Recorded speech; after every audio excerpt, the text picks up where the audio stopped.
तसं काही लोकांना संघाविषयीचं अज्ञान आहे. संघ त्यांच्यापर्यंत पोचलेला नाही किंवा ते पोचू देत नाहीत, भीतीमुळे विरोध असतो. पण त्यांना संघ प्रयत्न करतो समजावून सांगायचा. सांगायला लागलो की मग त्यांना पटतं, कळतं आणि संघाचे होतात ते मनाने. दुसरा विरोध आहे स्वार्थापोटी, तर त्याला काहीच करू शकत नाही, कारण त्यांना माहीत आहे सगळं. सांगतात येतात जनसंपर्कात की आपण नाही बोलतायत असं म्हणतात. तर ठीक आहे, तेही आपलेच आहेत. तर आपल्याशी संबंध दाखवल्यामुळे त्यांची अडचण होणार असेल तर त्यांना आम्ही आग्रह करत नाहीत, बोला आमच्या विरोधात, पण समजू नसा की आपलंच काम आहे. तसे ते वागतातही, ठीक आहे. आणि काही लोकांना देवानी जन्मालाच याच्याकरता घातला आहे, त्यांनी संघाचा विरोध केलाच पाहिजे.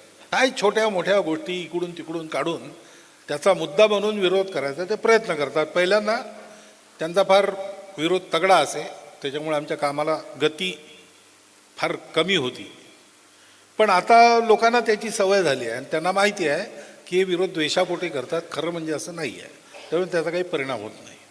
त्याच्यामुळे आम्ही असा दृष्टिकोन ठेवतो की चुकून काही आमच्यात कमी असेल तर हे शोधून काढतील आणि आमच्यासमोर आणतील, तर आम्हाला दुरुस्त व्हायची संधी मिळेल. त्याच्यामुळे तेही असू देत. आमचं आरोग्य ठीक ठेवण्याकरता त्यांचं असणं आवश्यक आहे. बदलले तर बदलले, न बदलले तर आम्हाला परवा नाही.